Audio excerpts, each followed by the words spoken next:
No, wait! Just a second!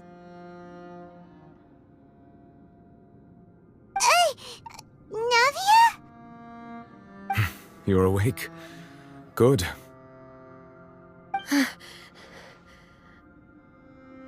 I must have been dreaming. Malus and Silver were still alive, and they were defending me at some insane trial. It looks like you're all right. Did all the sad feelings cause you to have a nightmare? Paimon could give you a hug. The ruins you were exploring suffered a cave-in. When I arrived, I found you falling toward the water. You were just about to be dissolved within, but I...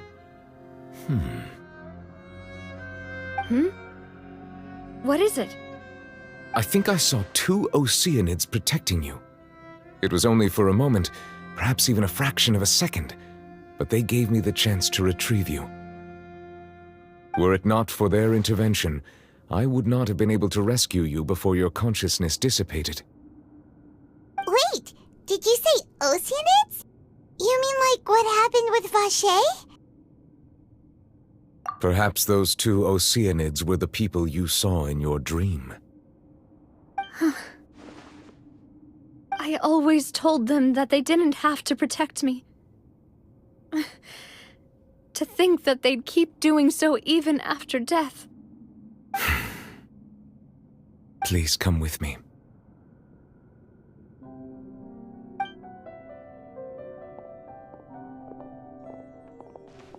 Neverlet, are you okay? Oh, I am quite all right. Perhaps there's something we could chat about? Why do you look so stiff all of a sudden? Oh, Paimon knows. You're the type who feels awkward when there's nothing to talk about, right? I merely thought that we should give Navia some time to herself. Huh? Why didn't you just say so then? Don't you think it's even more awkward to call us over like this and then have nothing to talk about? I suppose so. Ah, Sigewinne. I hope all is well with her these days. Her work in the fortress of Meropide has not been too much for her, has it? No way, don't worry. She's doing fine down there. She's an amazing head nurse. I see. Well, that is good. I have always worried that Sigewinne would need a lot of time to understand the world of humanity, just as I have. Oh, and the Duke also says hi. Even though Sigewinne made him do that. He hopes that you haven't been overwhelmed by all that's happened lately. Thank you. I have indeed been busy lately, and I also hope that everything is going well in the fortress of Meropide.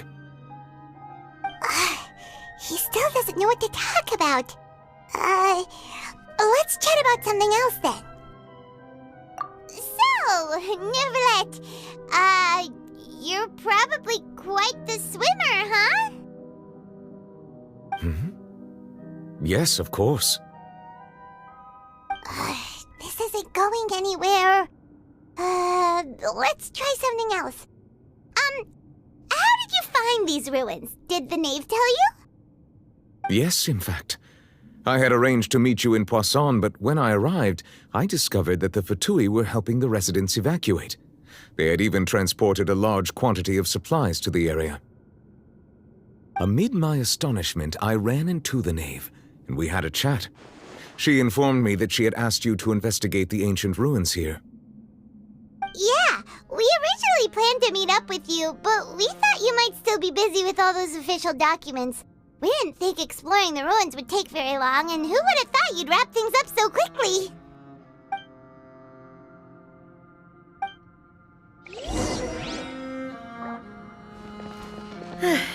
I'm sorry to have kept you all waiting like that.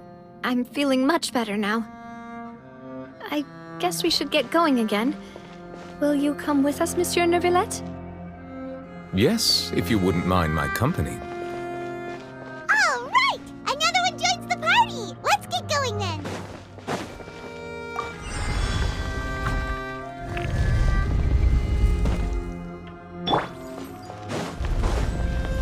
Oh, lines of command! My guidance... Final warning!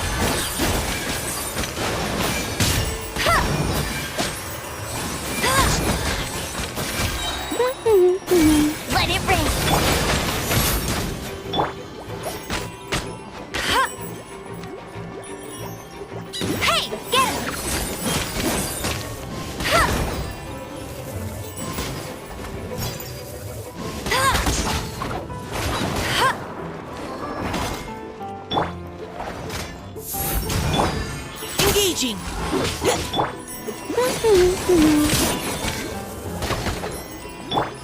Stars, shine for me.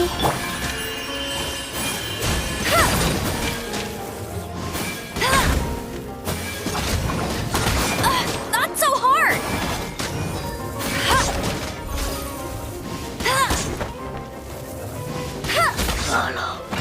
Nada kondala.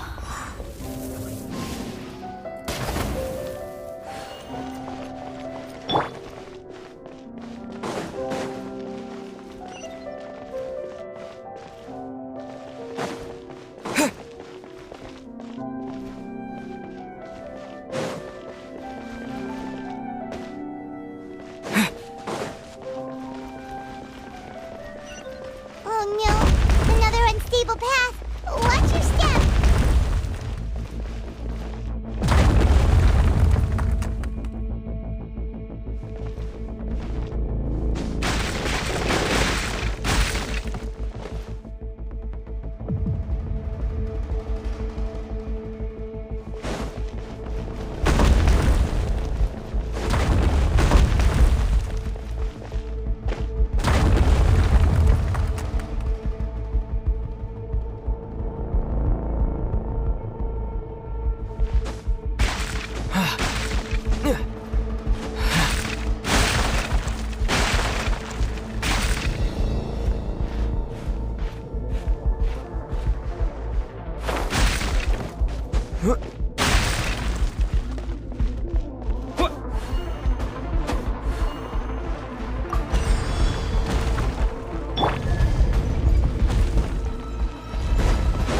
Watch out! There are rocks falling over here!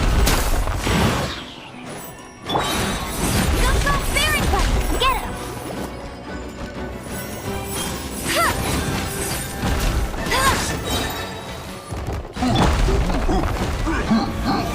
No one escapes my sight! Let's keep going, team. Providing cover. Cold, mine's a commit. Wind blade.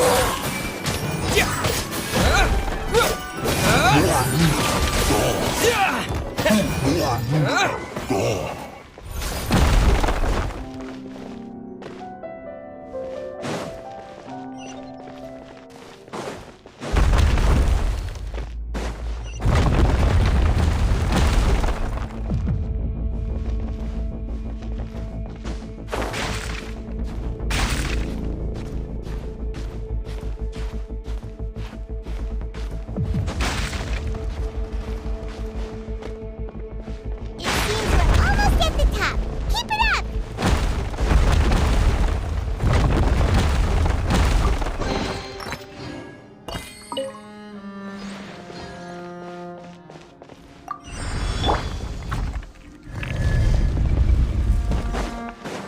Yeah.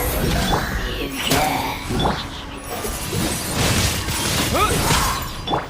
Go, Baron Bunny!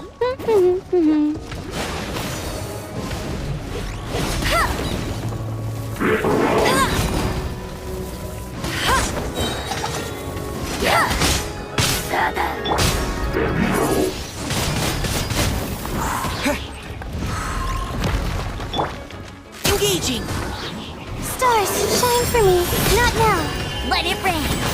Go, Baron Bunny!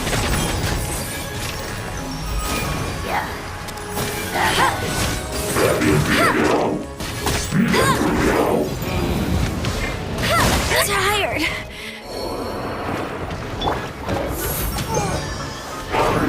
Leave the wounded to me. Come on. That's a... Wind blade.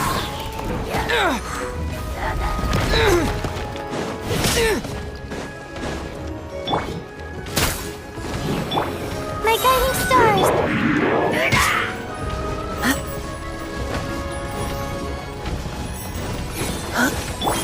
I'll race you there!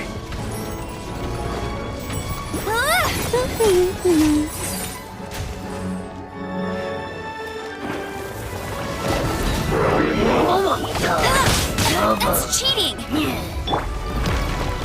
Not now. Cold. Mine's a...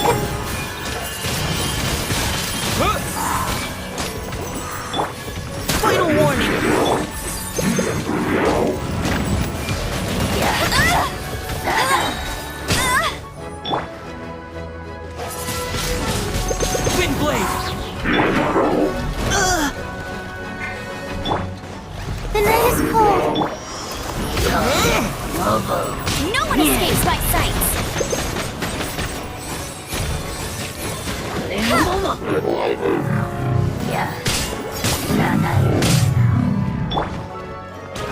My guiding stars.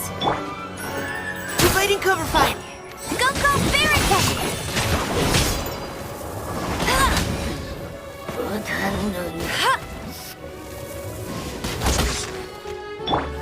Not now. Stars, shine for me. Final warning. Let's keep going, team. Get it.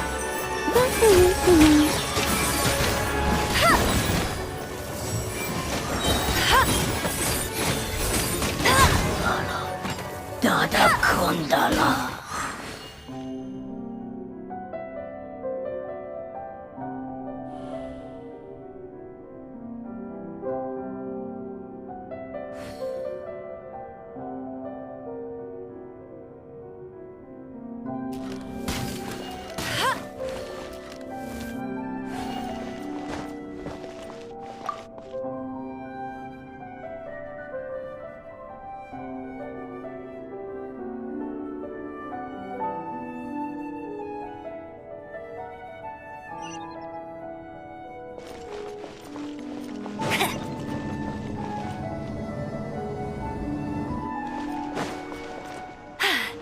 Told you I'd win.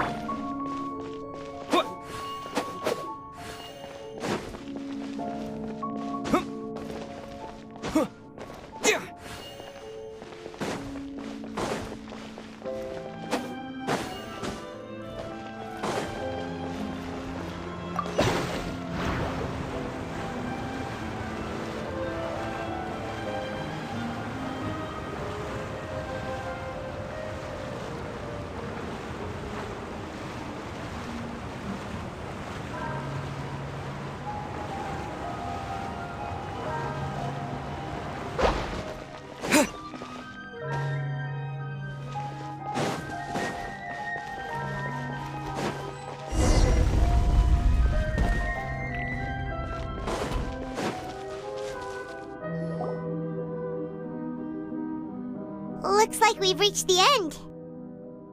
This is the place. There should not be any other hidden spaces in the vicinity. The path sure had some twists and turns, but it turns out that this place isn't actually that big.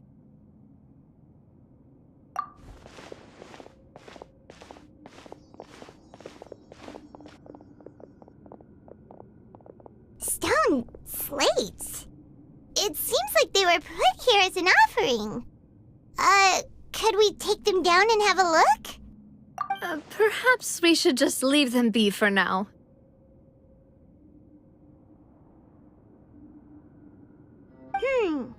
There are 4 locations in total, but only 3 stone slates. The slate that should be in the first empty spot is missing. The surrounding walls also show signs of damage. There's something written below. Let Paimon see. Reason dictates that this nation be destroyed. I shall record the history of its future here in its past. Say what? It feels like someone left these slates and these words here for a purpose. But does he mean that Fontaine should be destroyed? That would fit the circumstances dictated by the prophecy, yes. Indeed, the slate's contents correspond to it. Take the second slate, for example. There's a person kneeling here. She seems so dedicated. And there's a whole bunch of other people behind her doing the same. She's facing this... what is this? Some kind of island in the sky? And is that Lady Farina in the third image? Did the Hydro Archon fall into the water? And is that a ring of people around her? Paimon doesn't quite get it. Are they all in the water? The fourth image. I know this one. This exactly matches the content of the prophecy. The people will all be dissolved into the waters, and only the Hydro Archon will remain, weeping on her throne.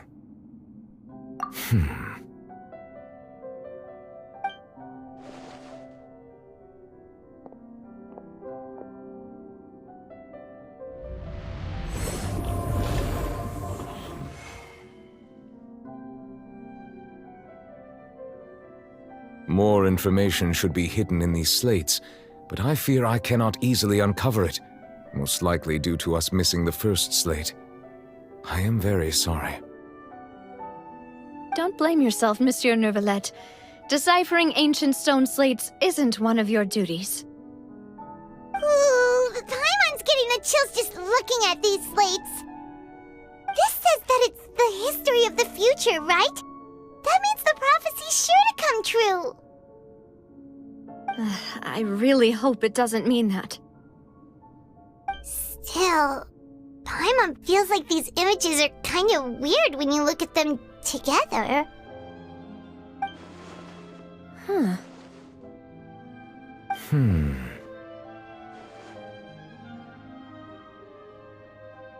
That's right! If the images are in chronological order, shouldn't the fourth, the waters drowning Fontaine, come before the third, where the Hydro Archon herself falls into the water? And yet the order is reversed here. If we go by timing, Lady Farina only emerges in the third image. That means that the person in the second image might be the previous Hydro Archon. Egeria, then. I had never met her, but her appearance here does match the records. The previous Archon kneeling before the floating island in the skies, as if confessing a sin. Did she herself commit that sin? And if not, why would she be in such a posture? Also, I'm still wondering why these ancient stone slates are here at all. Judging from their contents, could this place be the origin of the prophecy? Does that mean that someone, or some people, once saw these slates? But who would have created these slates and left these words here?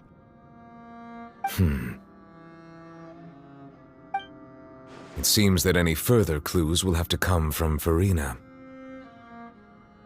In that case, there's no time to lose. There's nothing else to be gained here, so let's head back first.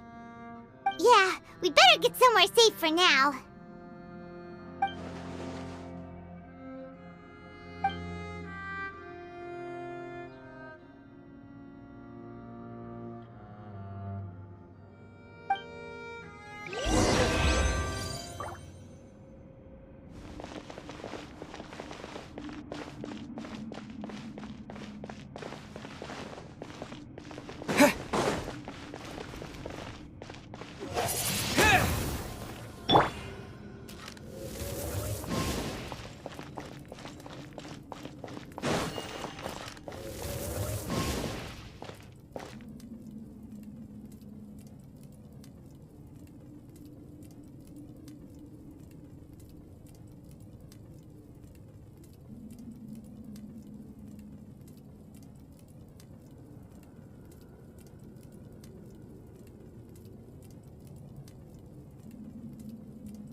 let's split up here. I'm going to check on what's happening with the Spina. You know how it is. There's some things you just need to be there for yourself. You still have energy for that, Navia? Paimon's already beat. Just head back to the Fleuve Cendre and have a rest then. Thanks for keeping me company all this time.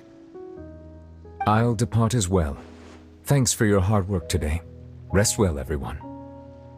Traveler, I will go talk to Farina tomorrow morning to ask about the stone slates. I'm sure that you're concerned about this matter as well. If you have time, drop by my office. I will share the results of our discussion with you. Are you really gonna talk to her about this directly? Will that be a problem? Paimon's getting a little scared now that it's come to this. She has long been harboring secrets and will not give them up easily, which makes it all the more my duty to ensure that she understands the present situation. Alright, we'll leave it in your hands then. You're probably the best person to talk to her anyway. I will be carefully considering my words tonight. Traveler, Paimon, our safe house at the Fleuve Cendre is always open to you, as ever. So please don't think you're an imposition. All right. I'll be on my way then.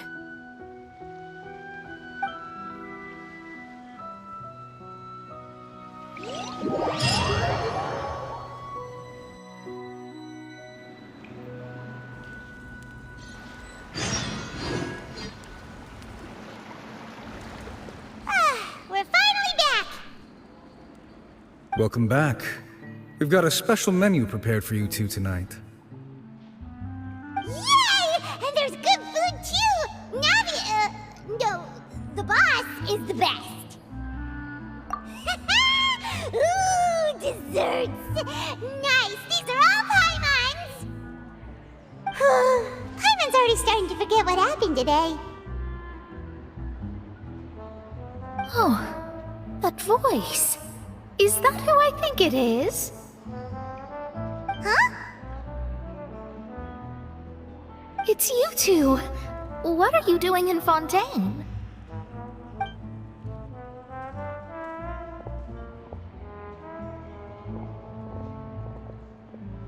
Mona?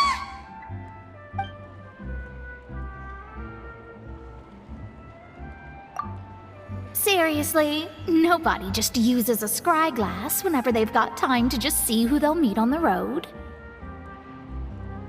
Still, we didn't expect to see you here. Wait, you're not a Fontanian, are you, Mona?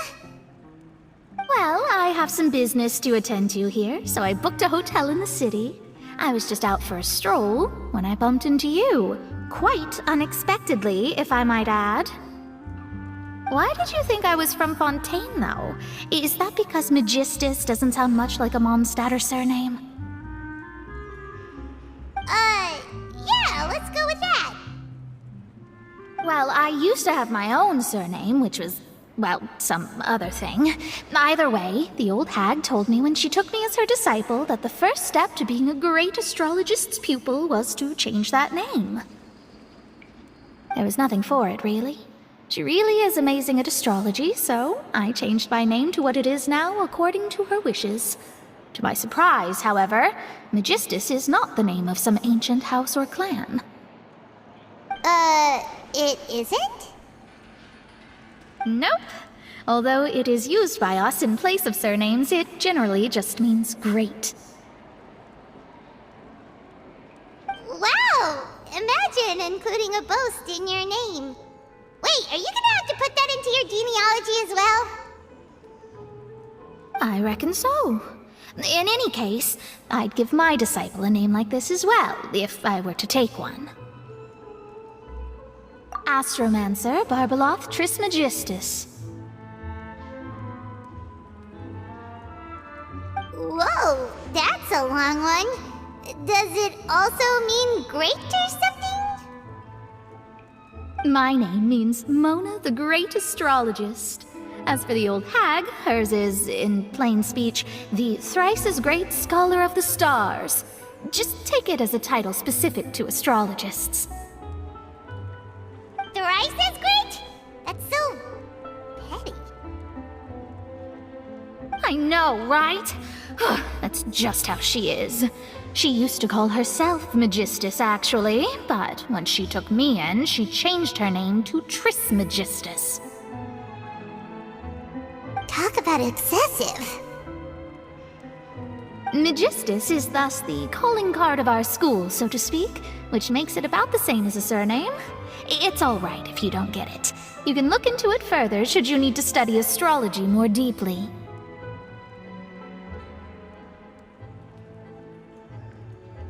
That sounds terrible! Ugh.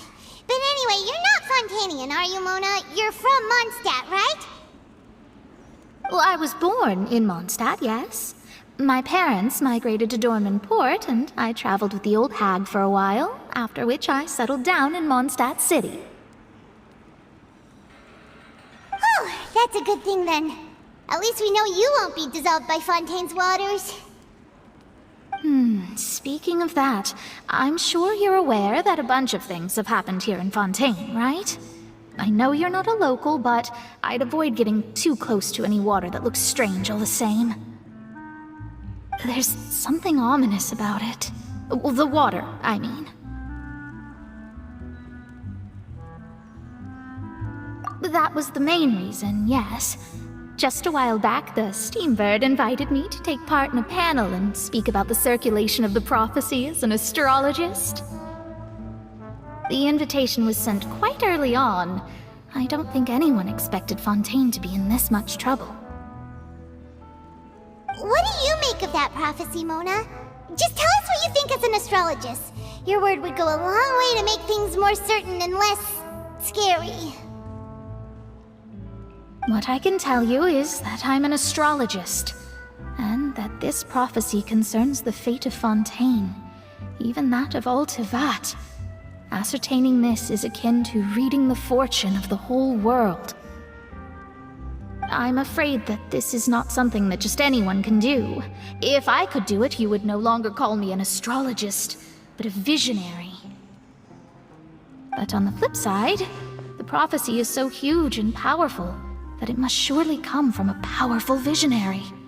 Its contents involve the fate of the world. Disregarding it would be a mistake. A visionary? Sounds really powerful and all, but does such a person really exist? Of course. The old hag could do it, and I'd bet there are others amongst those Hexenzirkel colleagues of hers who could do something similar. Huh? Are you sure? All right, I'll help you. It isn't often that I see you with such a serious look on your face. I'll tell you once I hear back from her. Thanks, Mona. You're amazing as always. Oh, well, this is something only I can do after all. So yes, your praises are quite welcome. That's the greatest of astrologists for you! Of all the people we know, you know the star's the best! Indeed, indeed. That's the spirit. Oh, sorry. I came to see what all the commotion was about. If there's anything you need, do not hesitate to inform the Spina di Rosula. Oh, whoops. Guess we were getting a little too carried away there. Well, I'll go tend to my own business now. If I receive any news, I'll be sure to come find you two again. And there she goes, quick as rushing water. And here we are with the Spina guy giving us suspicious looks. Right, but we were able to recruit Mona's help, didn't we? Our Fontanian friends will thank us someday.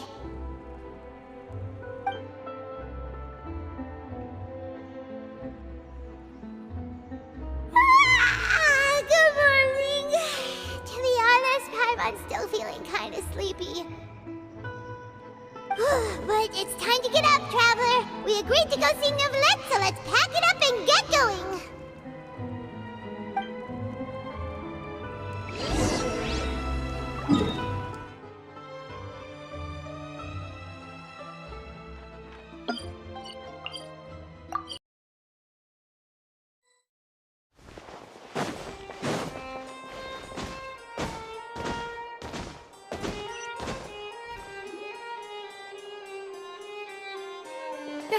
You're here! Finally! Is something wrong? Monsieur Neurvalette and Lady Farina, they seem to have gotten into a dispute. Please go see for yourself.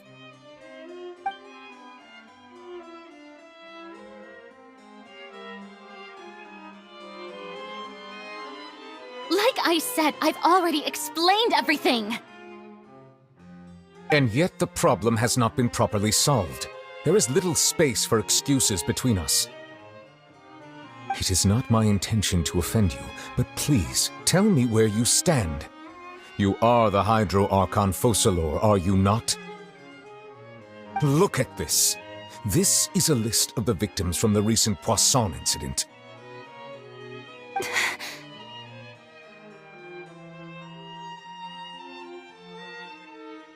You mean...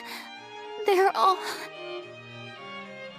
We did not arrive in time to avert this disaster, and I will not have it happen again.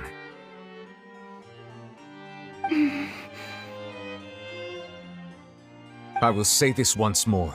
You must tell me everything you know. Yesterday, I found 3 stone slates in some ancient ruins near Poisson. Do you know anything about those? Seriously? You're questioning me like this is a court case now. I don't know anything about that. But you found them in some ancient ruins, you say? That's correct, which is why I came to ask you some questions. There should have been 4 slates, but one of them was missing. The other 3 featured different images that seemed to correlate to the prophecy. The prophecy? The second of these slates depicts the previous Hydro Archon Egeria kneeling before a floating island in the sky, as if confessing something. Do you know nothing of this either? I don't. I've never seen such slates. I'll ask you again. Do you really have no information regarding the previous Archon? My deciphering of the slates indicates that the Hydro Archon Egeria once had to confess to, or apologize for, a certain sin. If anyone would know about it, it should be you. All gods don't have the same secrets, you know. She was herself and I'm me. Is it really so strange that I know nothing? I understand your concerns, but I'm sorry. I just don't have anything to tell you.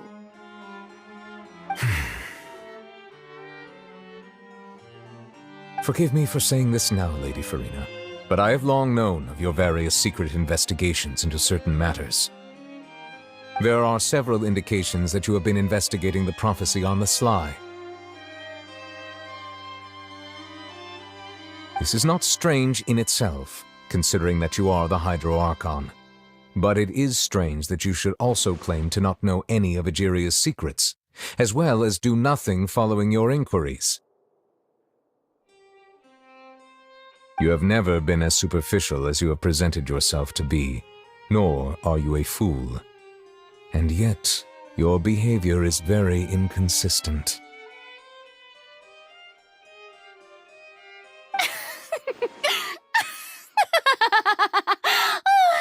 So you've been watching me all this time, have you? I didn't think you were that type. You... Well, since you know about my secret investigations, then you should know I'm actually working to take care of it. There's no point questioning or suspecting me. You're the Eudix, but you're still my subordinate. You should be following my lead. Just trust in me. You're Archon, and do as I say. Never mind whether you can truly convince yourself to or not. It'll all turn out fine. That's all I have to say. We do not discuss this matter again. Oh, the opera's about to start. Toodles!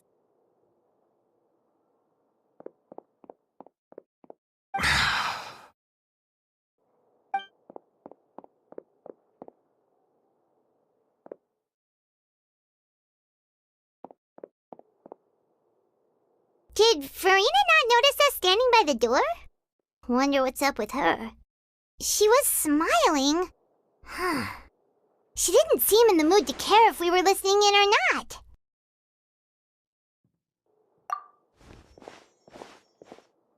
I assume you've been outside for a while now? Oh, you noticed. Seems Farina didn't even realize we were here. She was in a great panic, though I cannot discern the reason. Our discussion reached impasses time and again, a state of affairs that we cannot allow to continue. Still, I do not understand. Dialogue is the basis for understanding, so why did she keep refusing to engage?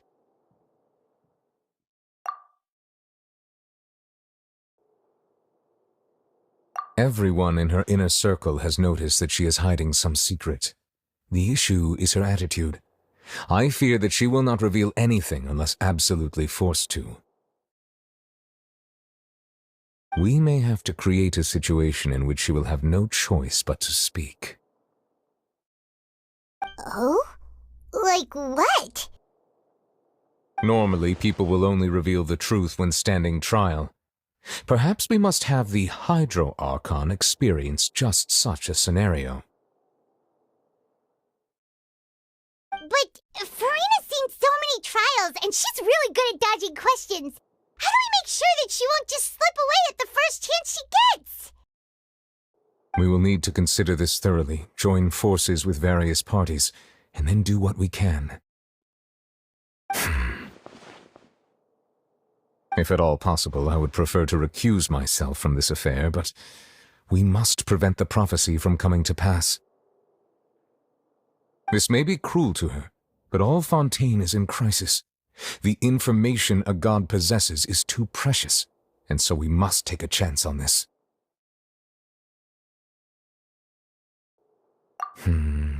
But who will lend us their aid to do such a thing?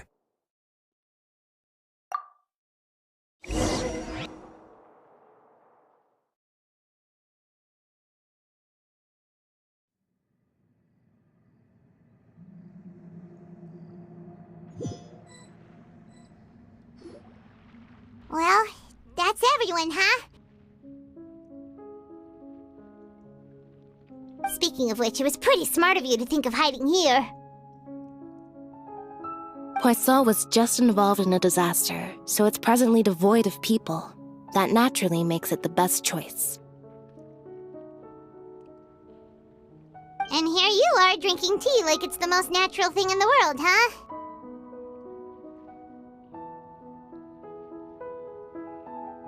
That's what family should do. Sit and enjoy a leisurely time together. It's nice to enjoy tea here, you know? Care for a cup? Lend me your ears, everyone. Or perhaps one of you might like to start us off. How about you, friend? Me? No, I don't think I can. Then, how about you, good sir? I fear that I will cause the mood on this boat to become as somber as it is in court. Well then, I guess we're lucky we've got a local like me to organize things. Wonderful, the spotlight at last. I guess I'll be facilitating things from here. That was a little long-winded, don't you think?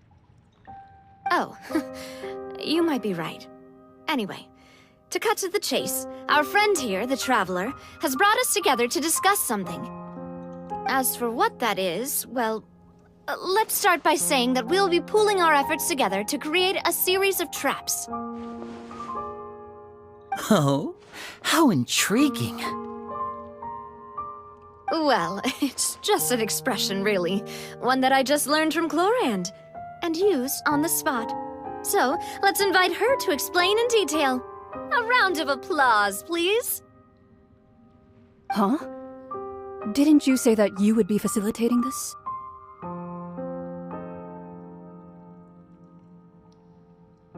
Oh, come now. Your work doesn't involve much public speaking, right? This is a good chance to practice. You might even pick up some fancy oratory tricks to impress your boss with in the future. I see. And what does my boss say? He is glad that you consider him your boss. Do go on.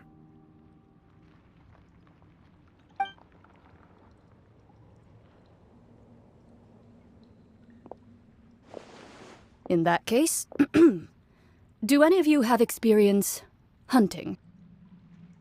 Not that I recall. Fremine and I once used a wooden stick in a basket to catch wild rabbits when we were younger. As for Lynette, oh, right. You were sick that day, weren't you? I've also gone diving to catch some fish before. Does that count? I'm afraid not. You may or may not have heard, but Fontaine once played host to a group known as the Marechaussee Hunters. Though that was their name, they did not hunt animals, but rather various monsters left behind by the ancient dynasty of King Remus. Today, Fontaine's monster population has already thinned greatly, so the hunters have blended back into society, taking up arms in other lines of work. They even left a unique methodology of hunting in their wake. A trap comprises of the following components: bait, a trigger, and a containment device. Sometimes a lethal implement will also be necessary to deal with the prey. So, if we were to build a trap together, right now, what would you choose to build it with? For me, I would prefer something basket-shaped. Pigeons and rabbits will see the bait and naturally enter the snare. Our line of work requires a deft hand, and we're some of the best in the industry, so you can count on our techniques. You used some of those techniques while moving the people of Poisson, didn't you? My subordinates mentioned that you even performed some magic for the bawling children. Yes, and I even managed to gather some intelligence in the meantime. I'm quite the multitasker if I do say so myself. I'm afraid I can't claim that as my strong suit. I prefer more stable methods, like placing bait in the water and waiting for the fish to come within reach. That's the kind of method I would count on. Calm and steady. And I can be their assistant. With discretion, I'm sure. I'd probably use some sort of mechanical animal. Papa once bought me some small clockwork squirrels, mice, and such. When placed in the forest, they can attract others of their kind. I remember that you liked those too, didn't you? I did. And that would be a good way to go about it. If they're realistic enough, animals of the same kind will follow them all the way to the trap. What about you, Monsieur Neuvillette? I fear I do not have any related experience. That makes sense. You usually solve problems directly, without the use of any such tricks. But I do have one more question for you, monsieur. If we were to create a trap now, how would you design it? I would like for it to be effective, but bring no harm to the prey. A more gentle trap would be ideal. Kind as always. However, our intention doesn't necessarily change the containment device and the type of implement we need. If we wanted to kill the prey in one strike, we would need a powerful implement. However, that also goes for prey that must be captured and safely contained. Wait, why's that? Only a hunter who's a true expert at subduing their prey can snare it without harming it. The line that divides life and death is often exceedingly thin. So are we going hunting together? We hadn't thought of seeing ourselves as hunters. It kinda works, but maybe it's still not the best metaphor. If our means of capturing and dealing with our prey is to put them on trial, then the hunting metaphor is actually quite accurate. But we shall require much more courage than any hunter to judge a god, a being whose seat is an exalted throne. Oh, so that's what's going on. Sounds very interesting.